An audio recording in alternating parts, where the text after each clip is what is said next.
Bonjour et merci de recevoir le pain de vie chez vous.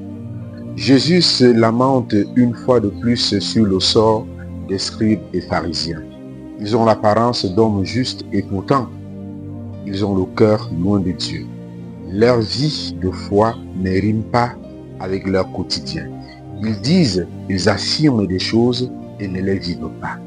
Cette apparence d'homme ajusté à la volonté de Dieu cache en eux quelque chose, cache en effet le refus de la volonté de Dieu exprimée dans la loi. Jésus souhaite que l'agir extérieur soit le reflet de ce qui habite notre intérieur. Il compare alors les scribes et pharisiens à des tombeaux blanchis. À l'extérieur, ils ont une belle apparence, mais l'intérieur est rempli doucement.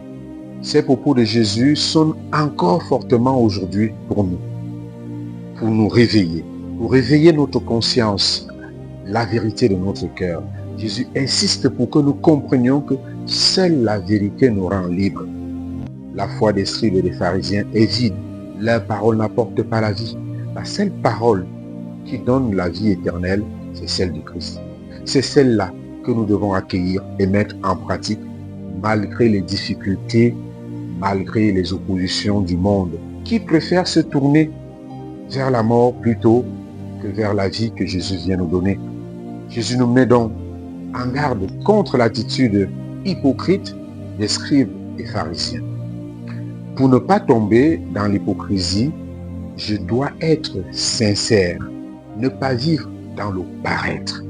Ce qui compte pour Jésus, ce n'est pas le spectacle que nous offrons aux gens, mais la vérité de notre cœur, mes chers amis.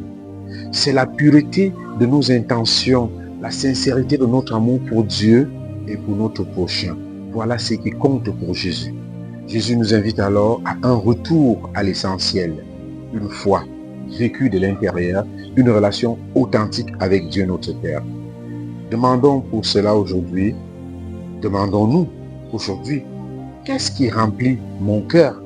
Est-ce la sincérité, la charité, l'humilité, la bienveillance? Ou alors est-ce le désir de paraître, d'être vu, de juger les autres? Demandons au Seigneur de venir habiter en nous par son esprit pour qu'il nous libère nos cœurs de toute tentation, de toute hypocrisie. Qu'il nous donne de vivre une foi vraie, profonde, qui se manifeste à travers nos vies, qui se vit au quotidien et qui témoigne de la présence du Christ en nous. Que le Seigneur Jésus vienne donc à notre secours, qu'il envoie sur nous son Esprit Saint qui va purifier nos cœurs et nous donner de vivre dans la sincérité, la vérité, avec nous-mêmes et avec nos frères et sœurs pour avoir au plaisir de Dieu la vie éternelle. Bonne journée à tous.